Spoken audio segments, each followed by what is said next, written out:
Well, thank you all so much for coming here today. I want to talk a little bit about sort of what I do as an international attorney.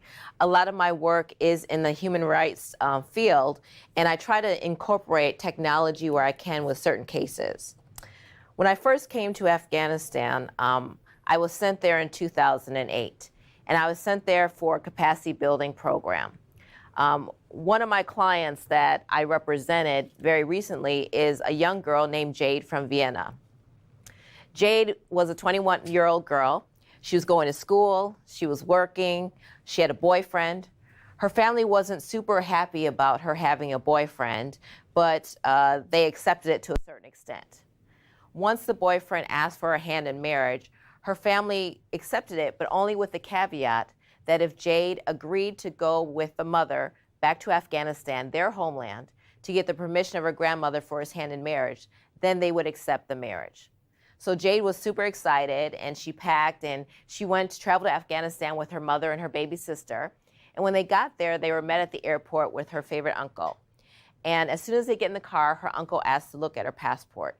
He takes her passport, he looks at it, and then he tells Jade that actually she's not going back to Vienna, and that next week she's marrying someone else. When I originally came to Afghanistan in 2008, it was the first time that I ever left the U.S. I'm from Milwaukee, Wisconsin, which is a mid-sized city in America. And it's funny, since I've been in London, I've been asked by so many people, they'll say, you know, you're from America, where's that? And I'll say Wisconsin, and they'll just kind of say, yeah, no one knows where it's at. But basically, Milwaukee is like an hour and a half above Chicago.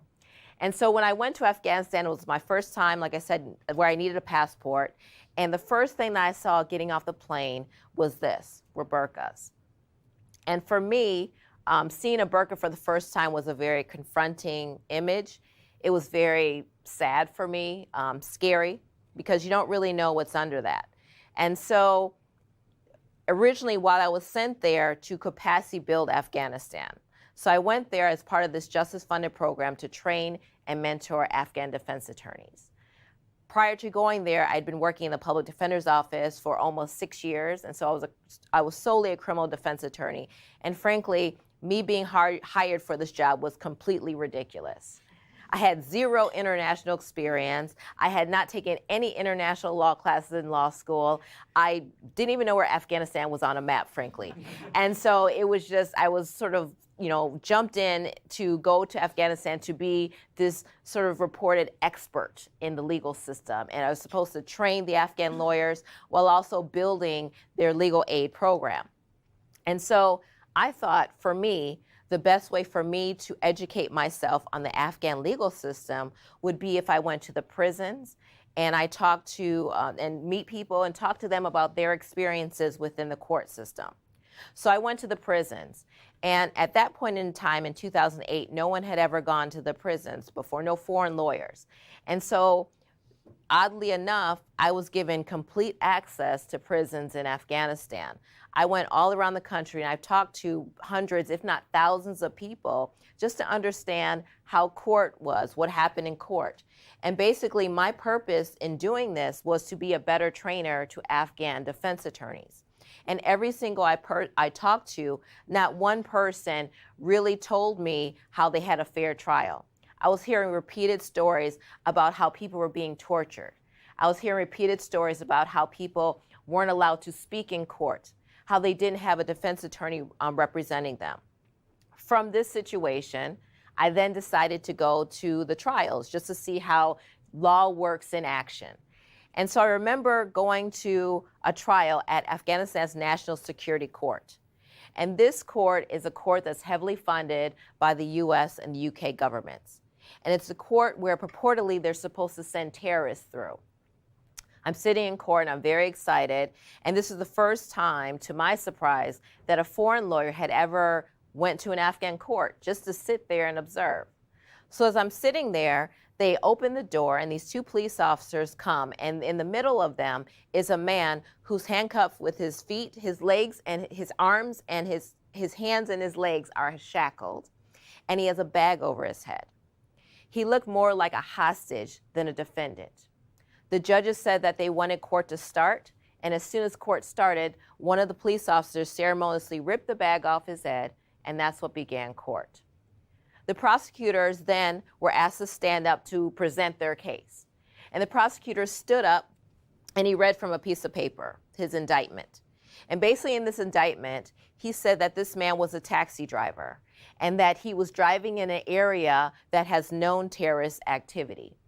In his cab on that day were 4 other customers. And to understand how taxis work in Afghanistan, they work like an Uber pool. So people share cabs, you don't really know who's in the cab. And then the prosecutors read in the indictment that they found guns and cell phones in the cab. Everyone in Afghanistan has guns and cell phones. And so based on that, the police officers decided to then arrest the taxi driver, and they charged him with being a terrorist. Now, as I'm sitting there, and then he sat down. So I'm sitting there and I'm sort of just waiting for sort of the next step, which is you bring in police officers, you bring in witnesses, you bring in evidence. But that was it. That was all the evidence that the prosecutors had to give. As soon as the prosecutor was done and he sat down, the judges said to the guy, and he said, "Do you have anything to say?" The first thing this guy said is, "I'm a taxi driver. I'm not a terrorist. If I'm a terrorist, bring the man before me that accuses me of this thing," not realizing that he was invoking his right to confrontation. Now, this man didn't have an attorney. He didn't know the law. The judges then said, "Well, why were you involved in terrorist activities?" And he said, "I'm not a terrorist." And the judge sort of held up a piece of paper and he said, "You signed this piece of paper, you signed this confession." And the guy with his hands still shackled, he said, "I can't read and write. I don't know what's on that piece of paper." And what they did is he put his thumbprint on the piece of paper. And so the guy said, they tortured me and they made me sign that document. I have no idea what that says. What I later learned after being in Afghanistan for months and months after that is what was commonly happening is that people were being forced to thumbprint blank pieces of paper, and then confessions were written on these pieces of paper, and then that was then used against people. So the guy sort of kept complaining about being tortured, and the judges sort of nervously looked at me and realized that I was in the room. And so one of the judges, he sort of pounded on the table and he said, "Enough." And he said, "Don't disrupt me. Don't disrupt me." So anything this guy had to say was done. Court was over. 5 minutes later, he was found guilty of being a terrorist, given 8 years in prison, labeled a terrorist for life. So that case always stuck with me about, the judge screaming, "Don't disrupt me." And so based on this experience and based on my experience of sort of going to the prisons, I decided to quit my job with this capacity building program. And then in 2009, I started taking cases in Afghanistan. And I became the first and only foreigner to litigate in the Afghan courts. Part of my process of what I do there is I knew I needed to fight on behalf of my clients. What I call that is I'm fighting for justness. And what justness means to me is using the laws for their intended purpose, which is to protect. The role of laws is to protect. And while I've been in Afghanistan since 2008, I have realized that even though many people in Afghanistan were wholly ignorant to what their laws are, that this is not just a problem in Afghanistan, but this is a problem all over the world. People don't know what their rights are. They don't know what the laws are. They don't know how to access to law. And so as a result of this, justness sort of has become my truth. Now, getting back to Jade. Now, Jade, when she went from the airport, her uncle sort of put her in a house and she was locked in this room. She had no idea where she was. And so Jade managed to steal a SIM card. And when she did that, she had a cell phone and she sent me her first text. And so I received this text from her. And she wrote, "Kim, are you awake? I lie in my bed and hear the gunshots. They're shooting all around. Don't worry about that, Jade. That has nothing to do with you. Relax. It'll be fine." Okay, I'll relax. I'm scared. Now, the thing about Jade's situation is that we knew that we had a very limited amount of time to try to find exactly what door this girl is behind. There's no real distinguishable addresses in Afghanistan. Like, for instance, my address is I live in Sherpur, Street 3, Lane 2, 3 houses down, blue door, 2 houses down from General Dosum's house. That's my address. And so a girl from Austria, Vienna, she has no idea where she's at, and she is, especially when she's locked in the house. But we knew our time was limited because the plan is that they were going to marry Jade in 6 days now, and then she was going to go to Pakistan, and we definitely would have a much harder time finding her. So the clock was ticking. Now, part of what I do is I try to represent people by using the laws. That's my whole thing. It's using the laws that are within different communities. There was a young girl named Katra, and Katra was a law student who was married to a man.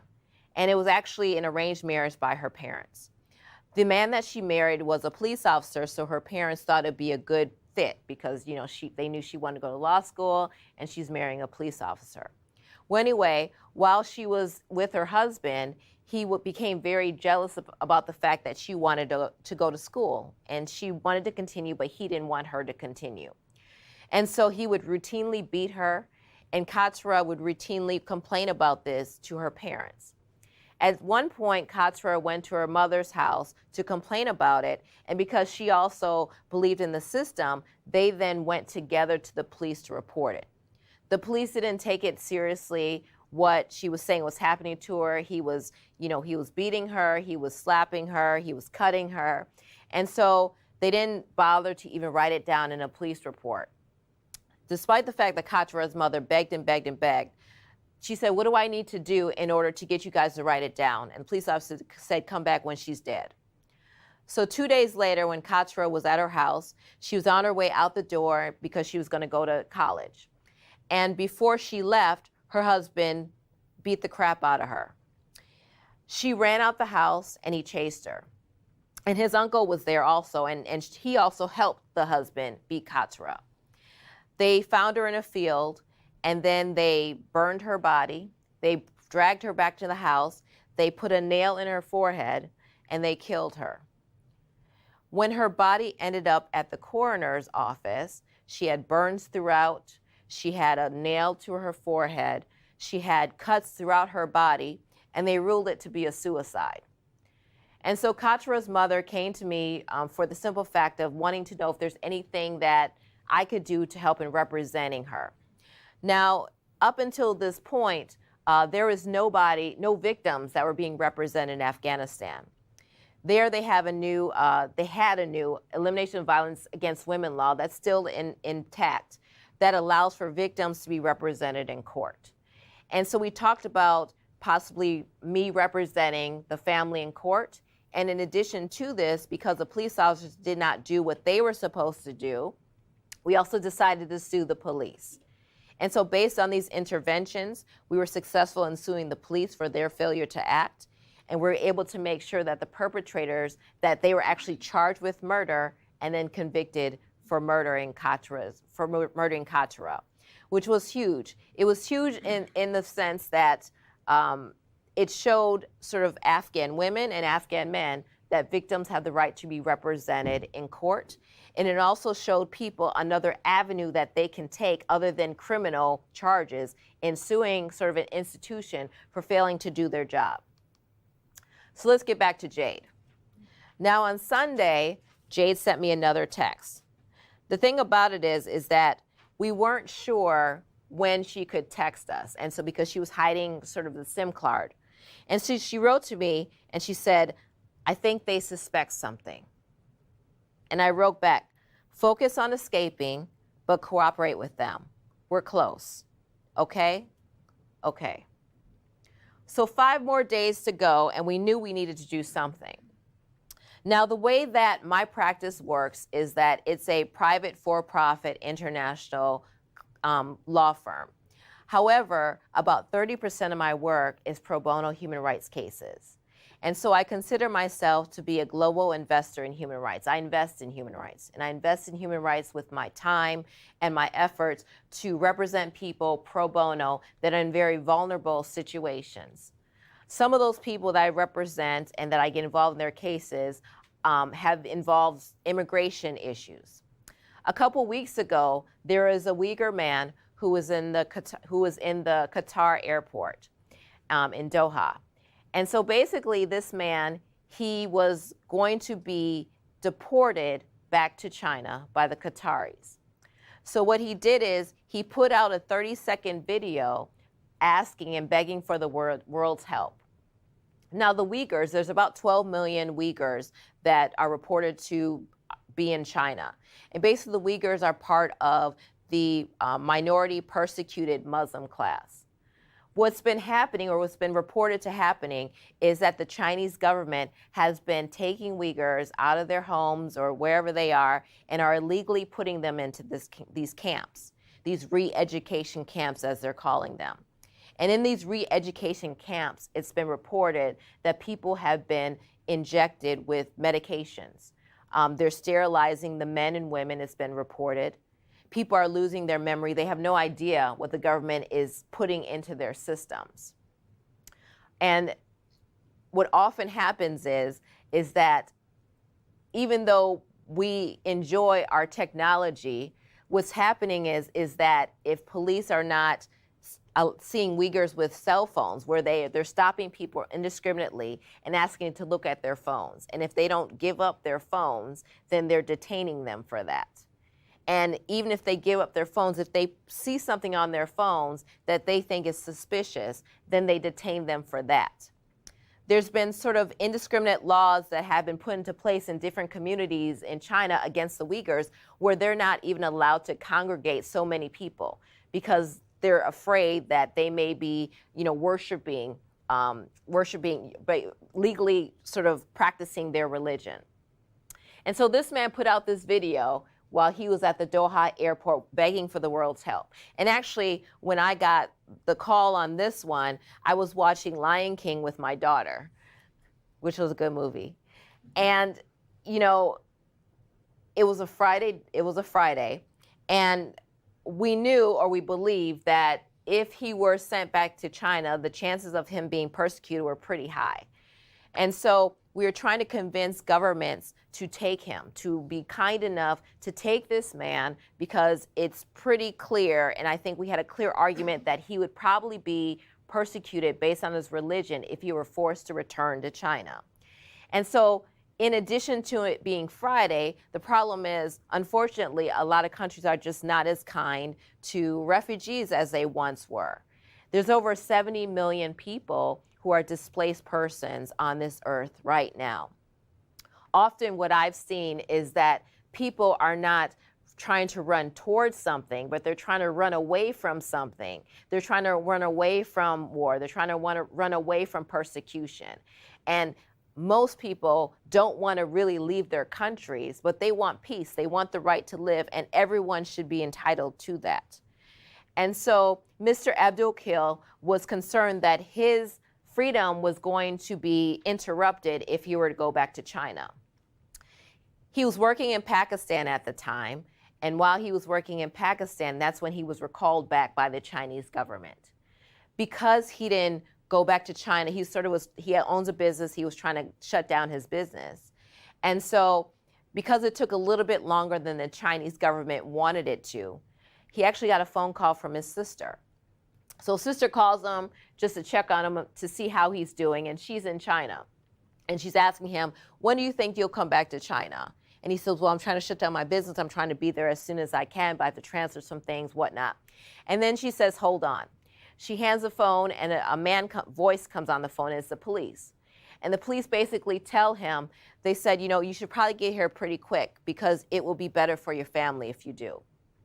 He hasn't seen or spoken to his sister since. And so we were rallying for a government to take this man. And thankfully, after sort of after hours and hours of rallying, the U.S. government stepped up to the plate, and they allowed for him to come to the U.S. on a temporary parole. which was really important. And so now he has another battle to fight, which is to try to get asylum. Now, this case, this situation would have never, it wouldn't have turned out this way had it not been for technology, frankly. You know, and I found that it's been a really huge benefit in a lot of ways to the work that I'm able to do, especially with my human rights cases. Also, sort of on the flip side of that, of course, he's even more concerned about the well-being of his family that still remains in China. But again, I want to stress that, you know, being detained in re-education camps in China is illegal. Being detained in immigration camps in Texas is illegal. You know, and it's not just about, you know, protecting a man from China that may be religiously persecuted. By protecting him, we're protecting ourselves. We see cases like this not just in China, but in our own communities. And we have a duty as citizens to try to do what we can in order to make sure that everyone is protected and everyone has the right to freedom.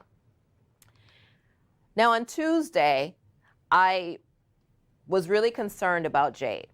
I hadn't heard from her on Monday. The last text that I got from her was that her saying that she said she thinks they suspect something. And so because I didn't know when I was going to receive a text from Jade, what I was doing is I was sleeping with my phone like on my chest. And so at about 2 a.m., my phone started vibrating, and I woke up to another text from her. And so she wrote, "He raped me." I said, "I'm so sorry, Jade. We're close. Just cooperate, okay? Okay." Good. So Jade, tell me, what is your favorite thing to eat in Vienna? She wrote, "I love McDonald's. Ha ha, the fish mac is the best ever.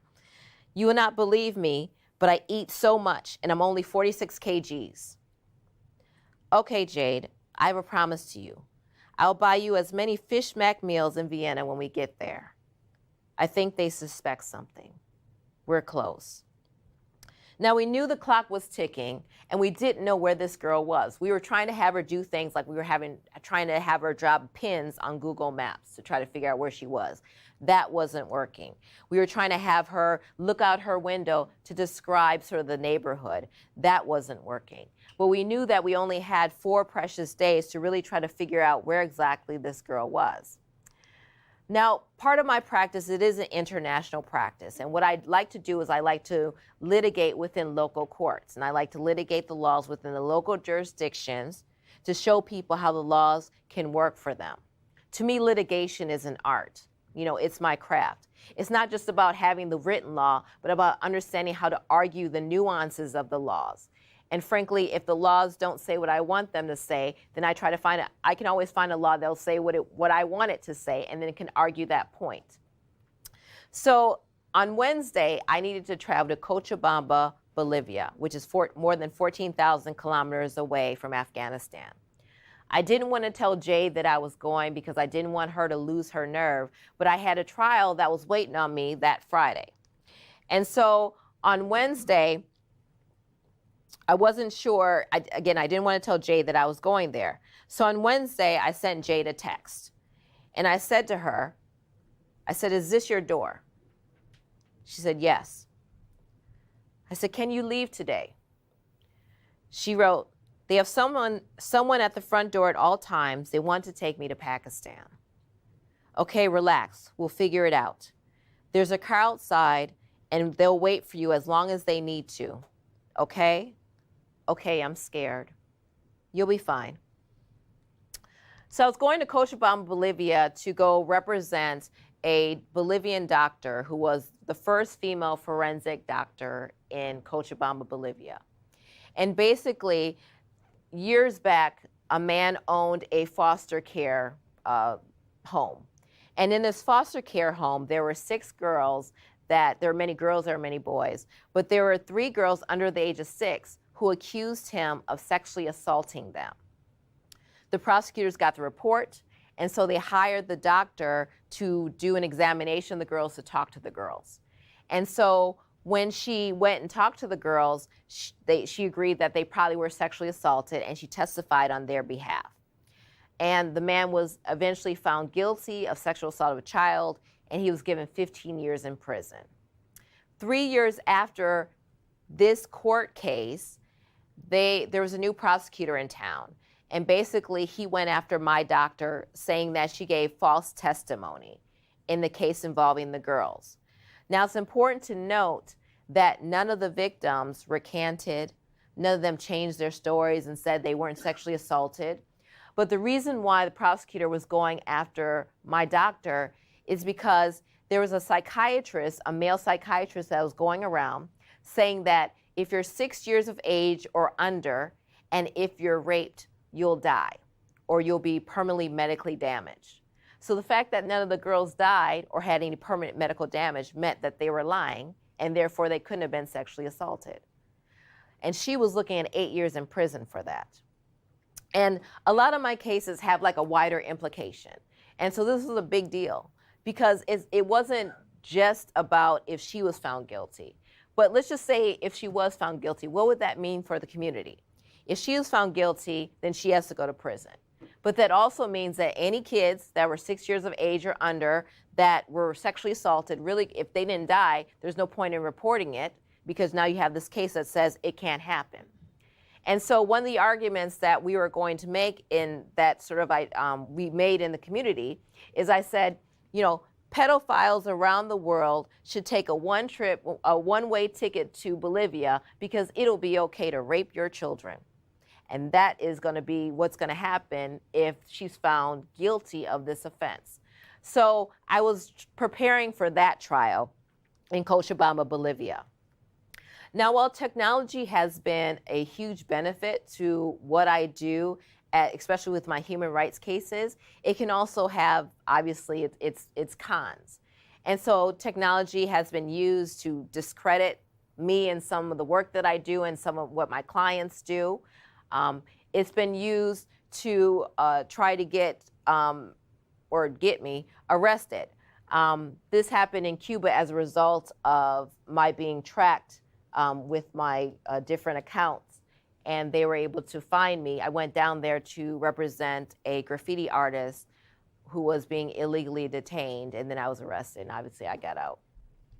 So, but technology can have its pros and cons, and I have found that in many communities, for instance, like in Malaysia, you know, there's things like the cyber police, and they have whole police departments whose job it is to look on people's social media accounts to make sure that they're not saying anything that the government doesn't like, and then they try to charge them with sedition. You know, there's place like in China, they look at people's WeChats and see what they're putting in WeChats. These are messages you're giving back and forth to people, you know, and they're criminally charging people for this stuff. There's people in the US that they don't even realize it, that they're having their emails hacked by the government, and the government is reading it without an arrest warrant or without a search warrant, and are using those emails against them. So there's pros and cons to technology, but we have found that, you know, we try to use it where we can with a lot of work that I do. Now, as part of my job, my sort of superpower, I feel like, it's my job to give people the law, to like get people to understand that the law is meant to protect them and that the law is for them. And because to me, the law is a tangible object for me. You know, I feel like I feel the law. Like it's mine, it's my property. Just like I wouldn't want someone to come in and take my shoes, I'm not gonna let you come in and take my laws away from me either. And so that's how I try to educate people, not just to know what the law says, but to understand what it says. And I try to talk to people about law in a language that they understand. So on Thursday, I sent Layla a text. Jade a text. I knew that the clock was ticking and we had only a limited amount of time in order to try to rescue her. So 3 a.m. I sent her a text and I said, Jade, is everyone asleep? She said, yes. I said, okay, you need to leave. And she wrote, I can't. Someone is downstairs. I said, okay, tomorrow, same time. Okay? Okay. Now, what I've learned in Afghanistan is just how very, very connected we all are. Do you remember that theory of 6 degrees of separation? I don't know if saying this in Google is a bad word, but according to Facebook, um, according to Facebook, they have said that we are now 3.57 degrees of separation from one another, that we're way more connected to each other than we realize. And we need to understand that a problem that happens in Afghanistan is just not a problem that happens in Afghanistan, but that's a problem that we have to deal with too. While they're trying to human traffic Jade, human trafficking is they make over $150 billion a year. It's something that affects all our communities. Displaced people, refugees that are running away from wars, that affects all of us. Forced marriages, women being abused, that's something that affects every community. And we need to wake up and understand that these are not just isolated problems, but these are problems we all have to deal with. Now, as part of sort of what I do, because I want to give the law back to people, and sort of inspired by that first court hearing that I saw in Afghanistan, I've created a comic book called The Disruptors. And basically what The Disruptors is a superhero team of lawyers and investigators that travel around the world doing cases. And so for me, this is sort of a pet project. It's a way to educate people about the laws and cultures, but also to entertain. So wherever we go, we're going to make sure that we infuse the laws within those jurisdictions. Also, because I was getting so irritated about people not having access to the laws, I created this website called lawsforme.com. And basically what this website is, it's a website where people can have free access to the laws that I put on there. I'm not an IT person. I did the best that I could, so don't judge me on it when you see it. But I just wanted people to have access to their laws, so I put it on this website. And the idea is that we can hopefully link up the comic book, the laws in the comic book, to the website so people can click on the footnotes and see what the laws are that are available to them. So it's a different way to educate people about the laws. Now, our first edition, we have set it in North Korea. Now, a lot of people, this is like to me, a really cool project. And like when I tell people that are comic book enthusiasts that, we're going to have the laws in it, they're like, oh, great. But no, we do it in a good way. So then this is a sample copy, but the way that we have the laws in here is we have it like footnotes, so they're end notes, and you can click on that. And so this situation involves a North Korean defector who's trying to leave North Korea. And because we wanted to be sort of next level, we also are want to create an app where if you put it over part of the comic book, then it'll come to life. So this scene, I don't know if it'll work, but this is supposed to be, it's not working. This is supposed to be a video, but this video represents this scene in the comic book. Because you have to educate kids in different ways. And so what we want to do is we want to, for instance, go to Congo and deal with a child soldier case and infuse laws there. We want to deal with the human trafficking cases. We want to deal with gun cases. We want to deal with all different situations around the world and show people how the laws can and can't work for them. So on Friday, I'm in Cochabamba, Bolivia, and I'm in my trial. And so while I'm in my trial, I get a text from my guys that said the coast is about as clear as it's going to get. And so I'm sitting in trial, and, the prosecutors are questioning my witness. And so I'm sitting there, and I'm trying to hide my phone because you know how much judges love it when you're on your phone in trial. And so I'm hiding my phone under the table, and I sent Jade a text. And I said, Jade, dear. She said, yes. I said, it's time. Are you wearing the black clothes like I said? She wrote, yes. I said, when you get in the car, we have a burqa, and you need to put it on. She wrote, okay. I'm scared. I know, get in the car, Jade. 10 minutes passed. And I'm sitting in court, and I'm trying to concentrate on the trial that's in front of me, and the prosecutors are doing a horrible job questioning my witness, but I'm just sort of waiting, and nothing's happening. And so I go, Jade? She said, yes. I said, get in the car. She wrote, I'm scared. I said, do you have your headphones? She wrote, yes. In 5 minutes, I'll send you a voice note. So I'm sitting in trial, and I'm just waiting for the minutes to roll on, and just, it feels like hours. So finally, there's a break, and I run to the bathroom, and I go in there, and I lock the door, and I send Jade a voice text. a voice note. And in the voice note, I said, Jade, listen to me very carefully. You have 5 minutes to get in the fucking car. If you don't get in the car, I will never look for you again. I will not look for you in Pakistan. I won't help you anymore. I will never answer your calls. 5 minutes. Send. About a minute later, I get another text from her. Miss Motley, please don't leave. And I wrote back, 4 minutes. And I meant it. Now, since I've been in Afghanistan, I've learned a lot. While I feel like, I was sent there to capacity build in Afghanistan, I really feel like Afghanistan has capacity built me as a person and as a lawyer. I've learned a lot of things in Afghanistan. I've learned how way more connected we are than we realize. And I've also learned to never judge a burqa by its cover. Because I know now that sometimes under that burqa is a 20-year-old girl from Vienna who just wants to eat a fish mac sandwich. Thank you.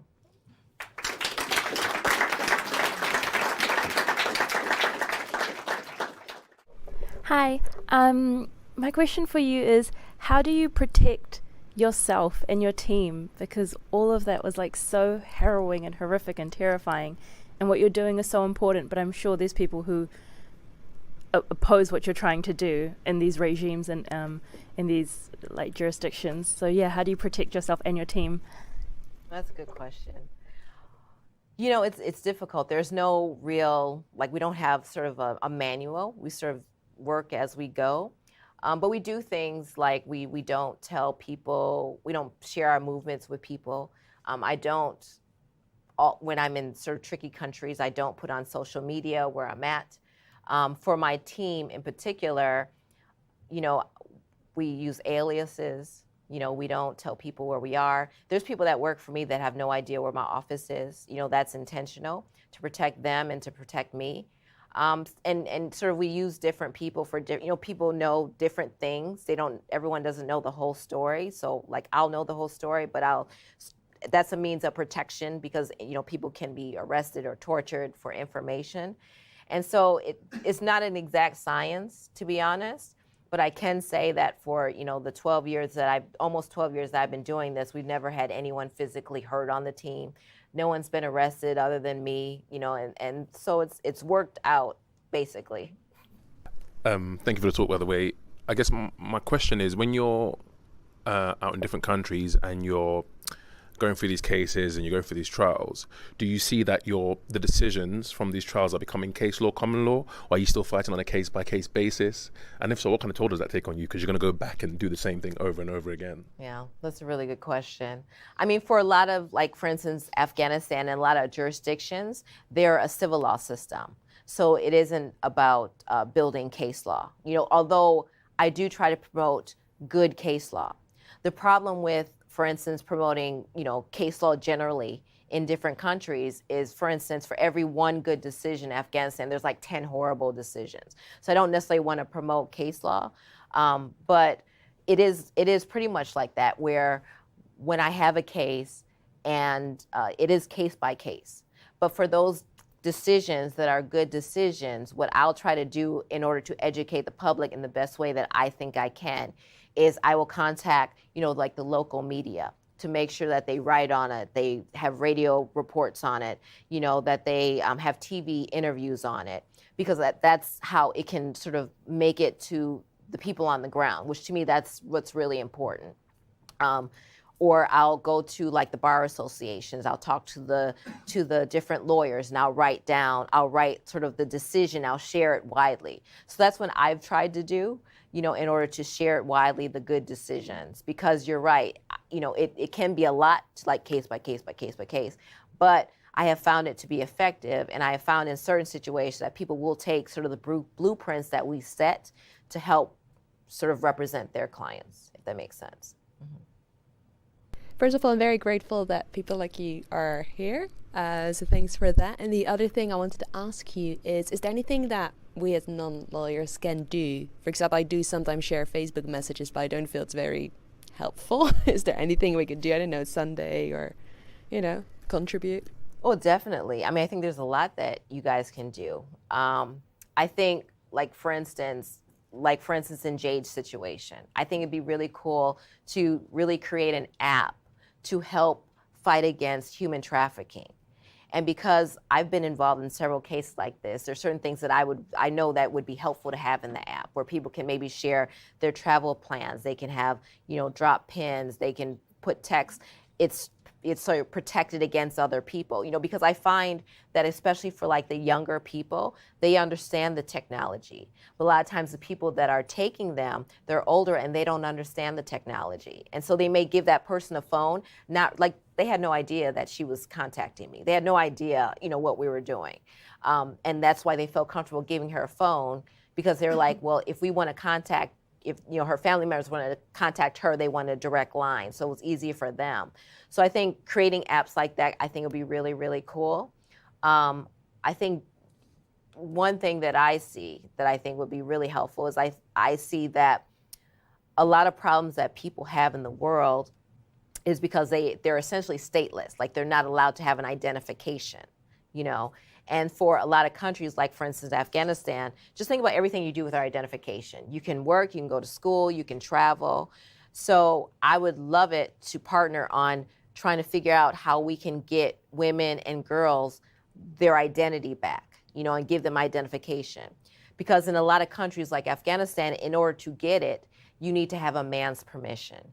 And so a lot of times the men will never give permission. It's not legal that they need the men's permission, but that's culturally what's been accepted.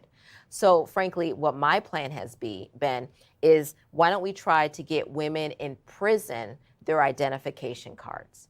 And the reason why I think prison is the right way to go to start is because essentially the women that are in prison, the government can't say they don't know who they are, right? Because that's the whole argument. We need a man to identify this woman because we don't know who she is. Well, if you're in prison, then the government's supposed to know who you are. And if they say they don't know who they are, then I'm going to unleash a whole platoon of lawyers to get those ladies out.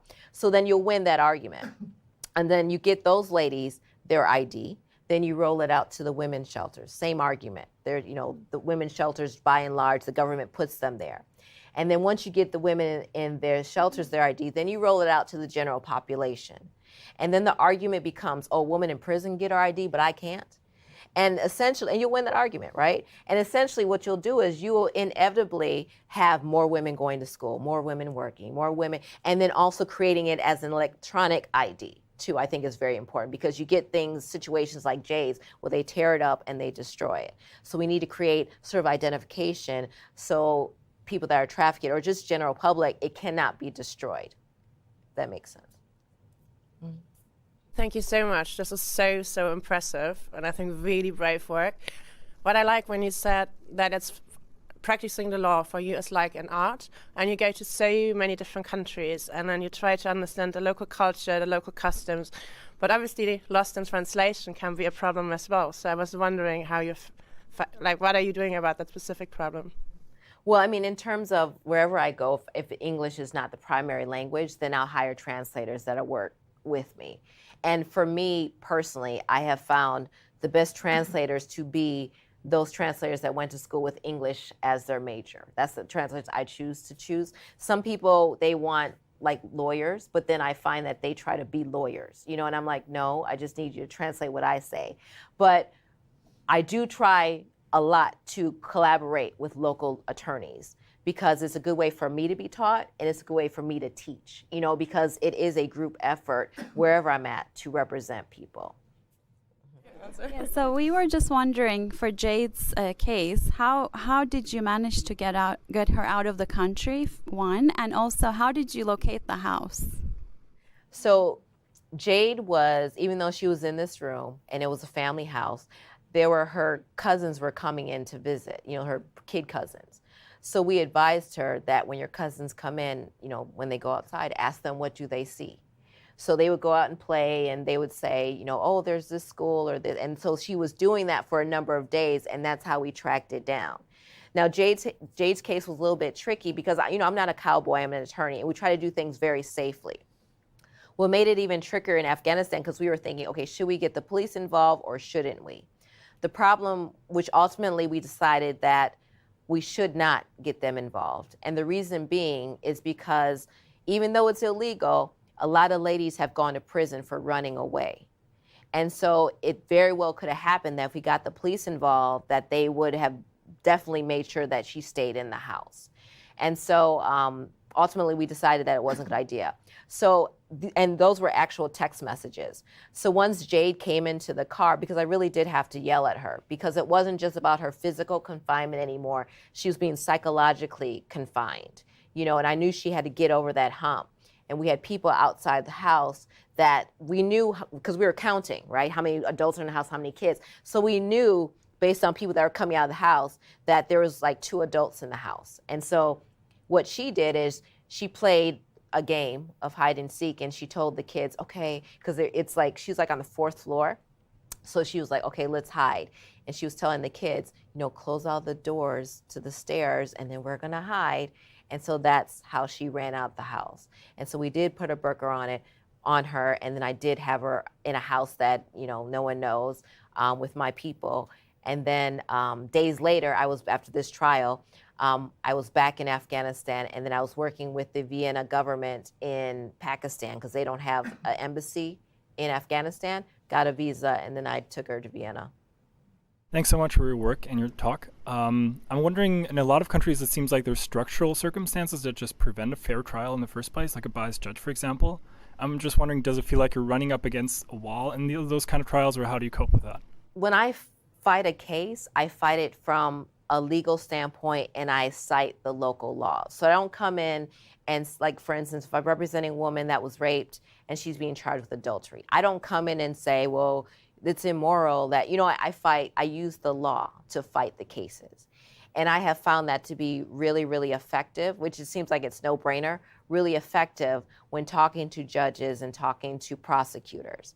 And because often, especially like Afghanistan, they'll do things like have hundreds of people that go to court without an attorney. But no one has brought up the fact that, according to the law, they're supposed to have an attorney. You know what I mean? And so that's where the artistry comes in. It's how you talk to people and how you sort of, you know, make those arguments without being insulting and without being a know-it-all, if that makes sense. So those are things we were able to do. And we've been able to have conversations with judges, and we're also willing to learn from judges. And so, you know, again, that's where it's a case-by-case basis, but especially when it involves women, it's a little bit more tricky. But what I found to be effective too is, you know, trying to get the judges to put themselves in the shoes of the person, or say, well, what if this was your daughter? Or, you know, let's just say it's not Jade. Let's just say it's your daughter. You know, so what would you want us to do? What do you think would be the best way to go forward with this? So that's what's been effective. Because at the end of the day, you're dealing with humans, right? And by and large, I believe humans are good, you know, and I have found a lot of humans, really cool humans that you wouldn't think would be on the same side, that do come around.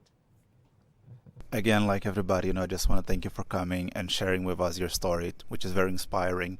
And my question is related to what you said. I'm just thinking about resistance, because you go to a place like that and you're a woman, you're American, so it's a different culture, and you're working with this man to help these women.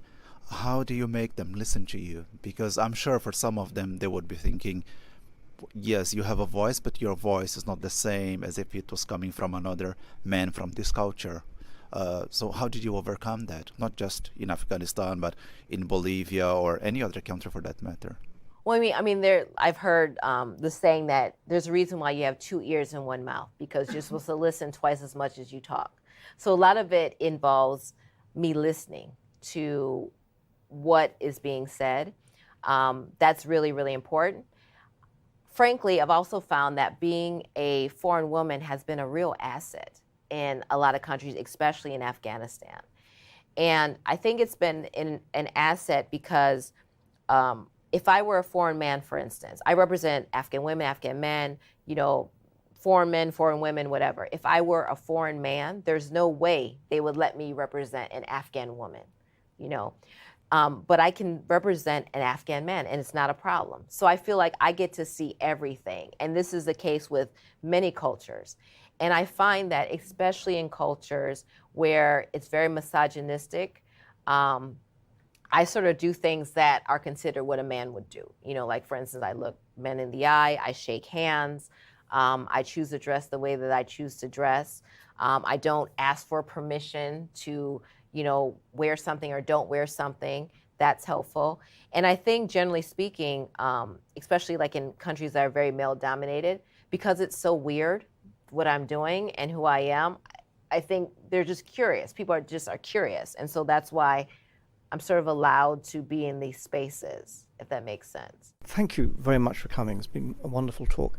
To what extent have you been successful in disseminating your method of advocacy in Afghanistan? You use "we" quite often.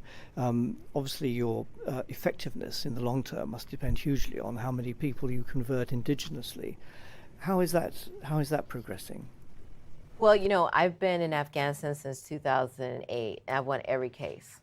Like, I've been spoiled. I've won every case. I've gotten every person that has been my client out of prison. I've won every case. I'll tell you what's hard for me, though. What's hard for me is, and that's great, right, to win cases. But what's been difficult is I can win a case. Like, I can get a girl off for being a rape victim. That's easy now, you know. But what's difficult is her going back home and her being pressured by her family members to still marry the person. And so that has been a struggle for me, but I have to be realistic about what I can do. You know, I'm people's lawyers. I'm not their life coach, unfortunately. And, you know, I try to set realistic expectations for myself. There definitely, I don't know if they're necessarily following my lead, but there definitely are a lot more lawyers in Afghanistan sort of being more provocative advocates, that are friends of mine. That's great. And I don't want to take the credit, that's because of me, you know, but I can say, for instance, when I first came to Afghanistan in 2008, I was trying to convince lawyers to go to court, to represent your clients.